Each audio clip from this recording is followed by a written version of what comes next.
Hi everybody. So today I'm going to be talking about the 16 personalities test, or the Myers-Briggs type indicator, MBTI. So let's get started. So a brief history of the Myers-Briggs type indicator, again, also MBTI, or known elsewhere as 16 personalities.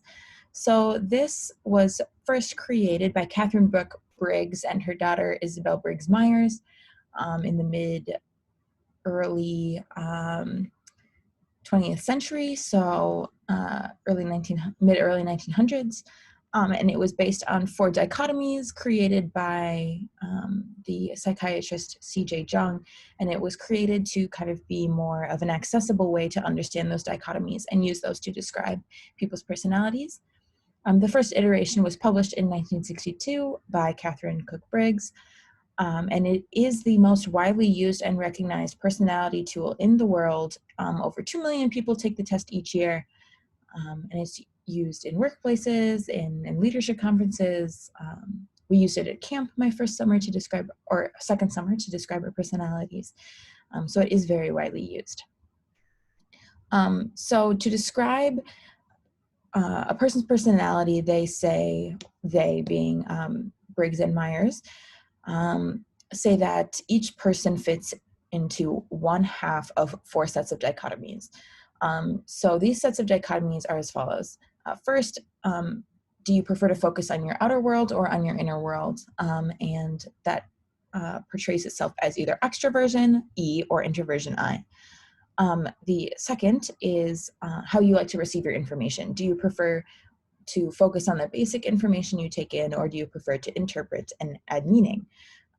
So that's sensing. S would be that you focus on the basic information you take in, or intuition, N, that you like to kind of add your own meaning to the information that you're getting. Third dichotomy is how you make your decisions. When making decisions, do you prefer to first look at logic and consistency, or first look at the people and special circumstances? That's thinking, T, or feeling, F. And the third one is, in dealing with the outside world, do you prefer to get things decided, or do you prefer to stay open to new information and options? So that's judging, J, or perceiving, P. So the way that we type personalities with these 4 sets of dichotomies is with these letters that are next to the different dichotomies. So for example, my Myers-Briggs personality type is INFP. So I am introverted, I prefer intuition, I am feeling, and I am perceiving. But there are 16 possibilities of combinations of these different dichotomies, and that is how you get your Myers-Briggs personality type. So let's go through the types kind of. So when you combine each of those 4 sets of dichotomies in the possible combinations, these are the types that you get. And they are split up based on some different shared traits. So you get explorers, analysts, diplomats, and sentinels. And those are the 4 types of the 16 personalities. So we can go through those 4 different kind of roles, as they're called in the MBTI community first. So the first, move my thing down here, the first role that we're going to look at is the explorers. So all of the explorers have sensing and perceiving. So those are their shared traits. So when you look at them, it's ISTP, ISFP, ESTP, ESFP. So the explorers types tend to be more self-reliant and quick thinking. They really like on-the-fly situations. They're flexible and adaptable, but not obsessed with precise details. Some might describe them as kind of flighty. And this quote is from the actual Myers-Briggs type indicator website. 72% of explorers say they find impulsiveness thrilling more than any other role.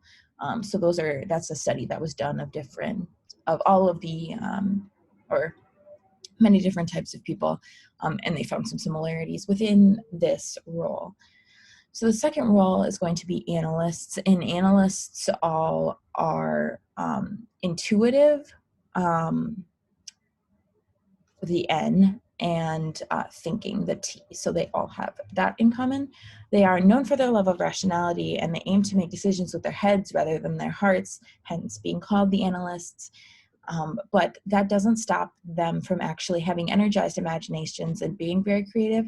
I think a lot of people automatically assume that people who look at things more logically are less likely to be creative, but that isn't the case with analysts. But 93% of analysts say they listen to their heads rather than their hearts when making important decisions. A lot of that is going to come from the thinking rather than the feeling, the T rather than the F in the personality type. The third role is going to be the diplomats. So as I said, I am an INFP, and INFP is in the role of diplomat. So this I am very familiar with, as this is something I identify strongly with. Diplomats care about helping and connecting with others. They prioritize being kind and generous and would rather cooperate than compete.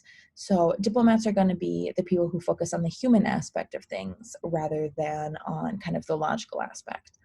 And 94% of diplomats say they prefer deep conversation to small talk because of that desire to connect with other people.